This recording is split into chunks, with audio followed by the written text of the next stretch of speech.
Article, Ted Olson, one-time supporter of Guantanamo's military court, now says it was doomed. Basically him saying that doomed from the start. He doesn't see anyone getting a death penalty from this. Let's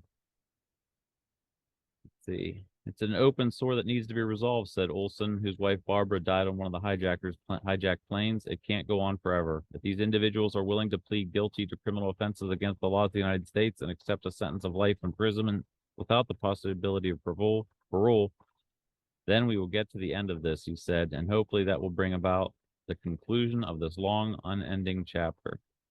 Yeah, you'd think 20 years later, 21 years later, we still have no criminal investigation into the events of 9/11.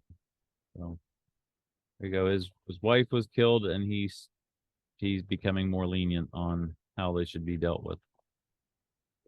I'm hesitant to touch on that one, but he lost his wife and he got remarried 6 months later. Oh, I didn't know that. And there's always been rumors that his quote unquote new wife is actually his old wife with plastic surgery. If you compare the pictures, there are some striking similarities. So I never really went down that rabbit hole, but I'm just gonna put it out there. I gotta see this now. Yeah, I think I sent you the pictures. Yeah, it's worth looking. Barbara Olson. What's the new wife? No, do we know? That I can't tell you that offhand. Let's see. Red Olson's new wife. Let's see. Let's go to the wiki page. It'll tell us where he remarried. Personal life. Quick hello to JB and Miles and Ray. Yes, and yes. Sandra. There we go.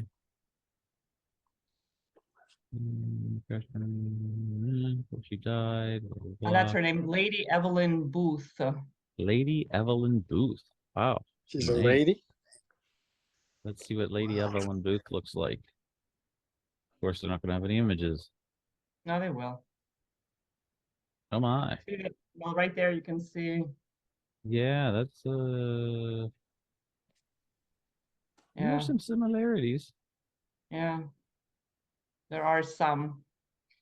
So yeah, rumors were swirling for a while that she only quote unquote died. And, for him to have lost his wife that tragically, I mean, I'm not a person to say how long you should wait before you get remarried.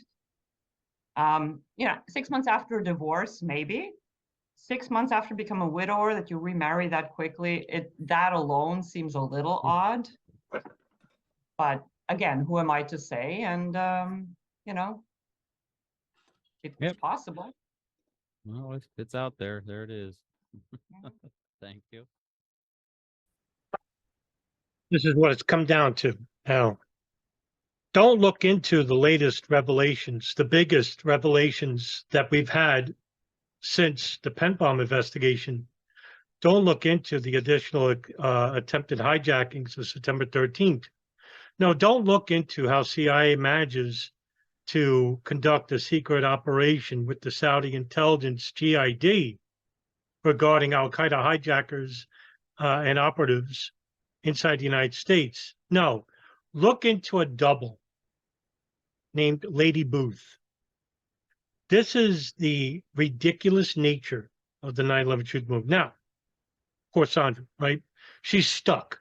She's stuck in a circle that entails Richard Gage and Barbara Honegger and all the other lessers, right?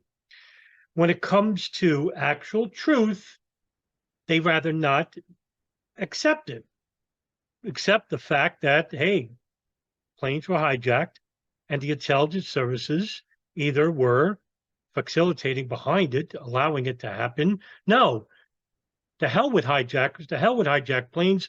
Let's look into doubles.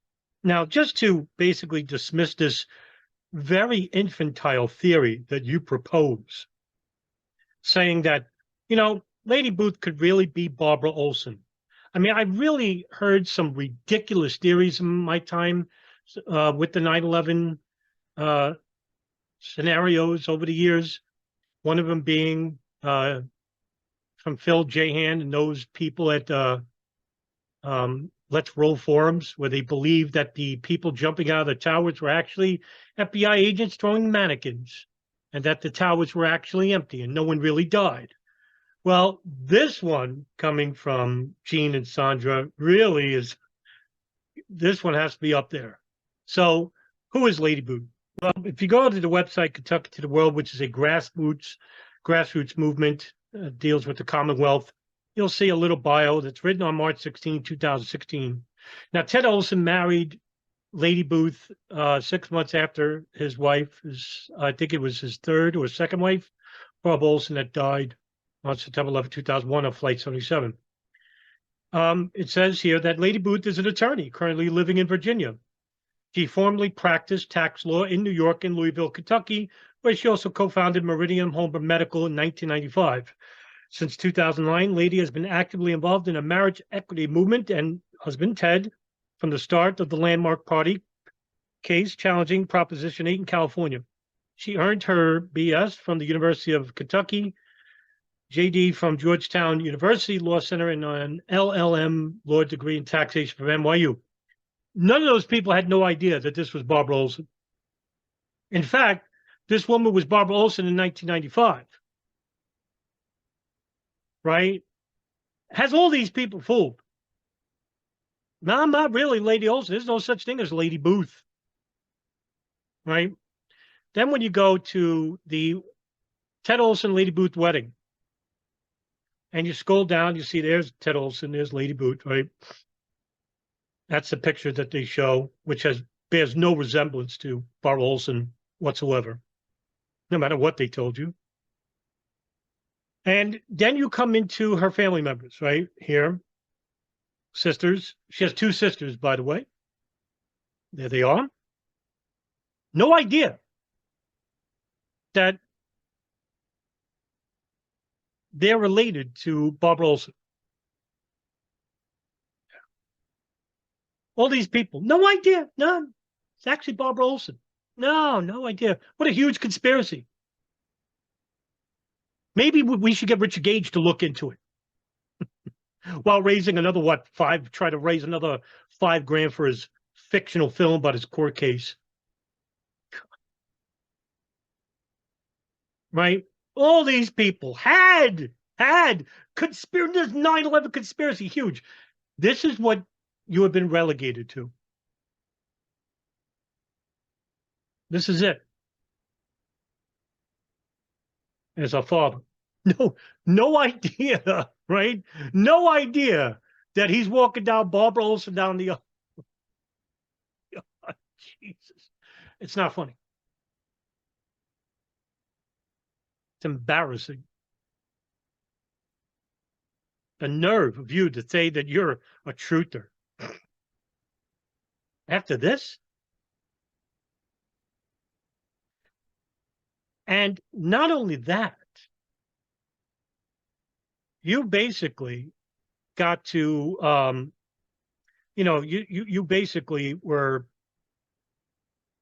in a rush to end the meeting or whatever. I don't know, doesn't matter with me, but I just want to address. I also want to address another thing that you basically raised. Here we go. Ross, just for your benefit, I know there was a whole lot of email, blah, blah, blah going on with the Rude Boys, and I don't want to give them an ounce.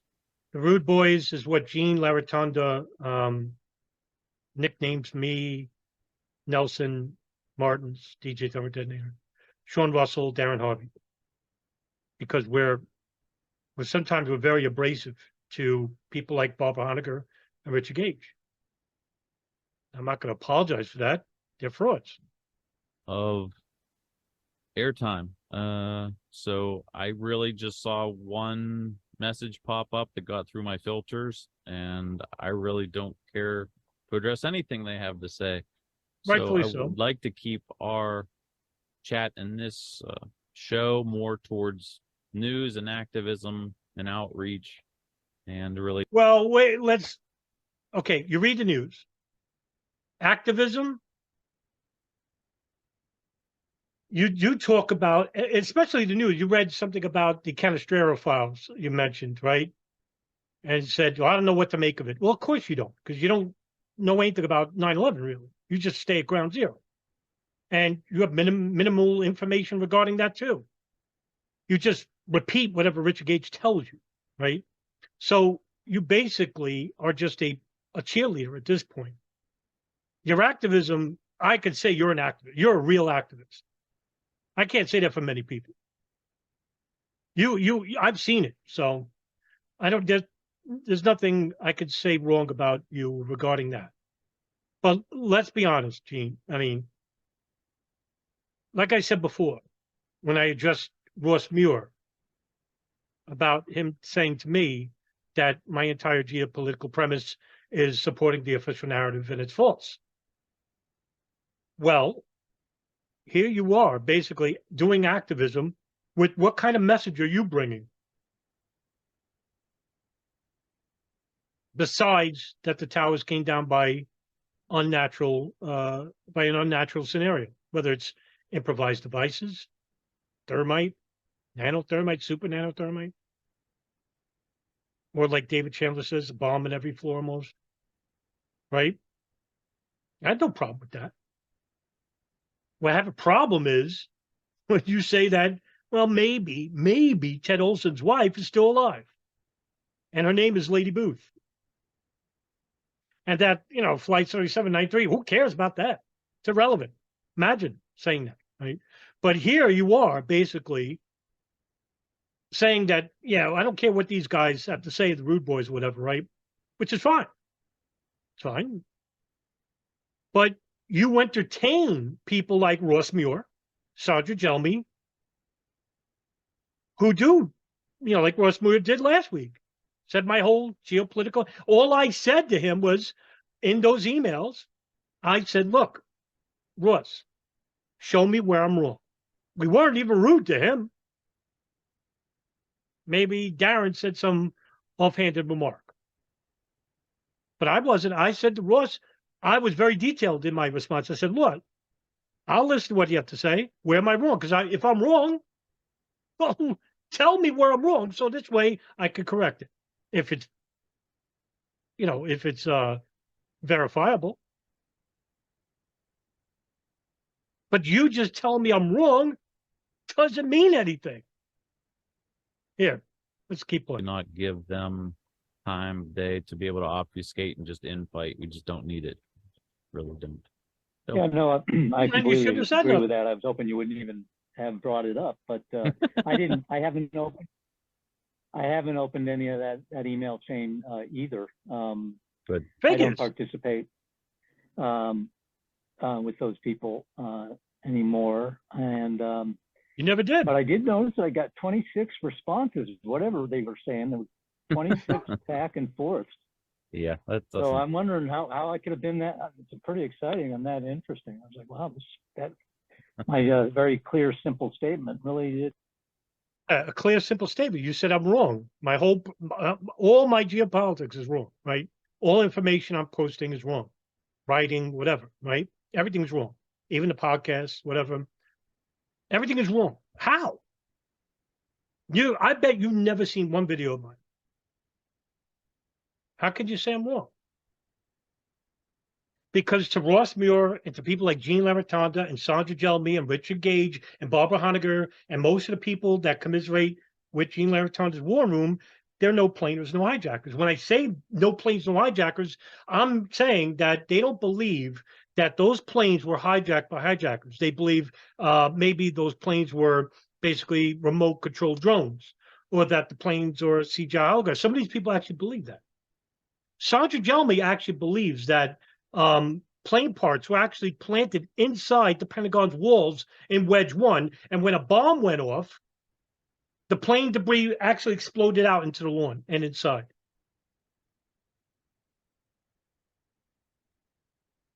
That's what makes up these people's minds. They would rather be more comfortable in living a lie than to accept the horrible truth, because then they have to do something about it. These people have to them, the maximum these people will do is basically go on a street corner in New York every once a year and basically scream at a bullhorn and yell that 9/11 is an inside job. Gene will actually go to court. I mean, he's done it before in the past. But what good is that activism if you're bringing a message of falsehoods and lies? And then you complain when the news media doesn't give you any attention. No wonder Spike Lee won't talk to me, says Richard Gage. Well, when you deal with fringe conspiracies and you surround yourself with people that pertain to those beliefs and falsehoods, people like Barbara Honegger and Scott Bennett, and a myriad of others over the years, no one reputable will stick with you, will want to be near you. So you're stuck at the crevices of the internet. Anonymity almost. You're irrelevant almost. Just about. That's why there's a new movement happening right now. It's in its very infancy stages, but there are some new young people out there doing podcasts, getting noticed by the right people. You're not. You're on Rumble. You're not even on YouTube anymore. We still are. Because nothing that we're posting is misinformation or disinformation. Now, I'll admit that YouTube does overextend its boundaries when it comes to people that they think is spreading misinformation. I don't agree with the whole support of eliminating channels or suppressing them. I want people to see what you're about, what you bring to the table. And if the public sees what you bring, well, they're not going to side with you because not everybody is a fringe conspiracy theorist. And if you bring stuff like Lady Boot is Ted Olson's, Barbara Olson, really, any message that you bring, they're just going to point back to that, and stuff like you said over the years, and there's a lot. They're going to say, you said this stuff, so why would I listen to anything you else say? And that's why me and Nelson and Sean and Ed Brotherton, and more so Ed Brotherton, who's been very active in trying to help you, not hurt you. You call us the Rude Boys because we are adamantly opposed to people who lie about 9/11, like Barbara Honegger and Richard Gage. You have spent thousands of dollars over the years supporting Richard Gage. So I know why you're not going to basically disassociate from him, which you should. You should. But you can't because you're invested with him. So you're not an actual truther. You're invested into an ideology, a person.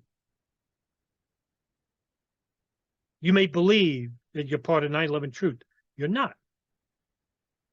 When you could basically say the hijackers don't matter, that hijacked planes don't matter, that what happened at Shanksville and Pentagon are questionable, that that Bob Olson really didn't die, you're not a truther. You're a conspiracy theorist, fringe conspiracy theorist. Maybe not in the same capacity as Barbara Honegger or Sandra Gelman or Ross Muir. But Gene, you're a fringe conspiracy theorist. And yeah, I'm not going to hear from Ross Muir because Ross Muir can't. He can't point out where I'm wrong. Is that what a truther does? Truther goes to people and say, oh, you're wrong. Well, how am I wrong? I don't need to tell you. Yeah, so, all right. I think that's about it, to bring attention to the public about what constitutes a truther and what does not. Well, you decide.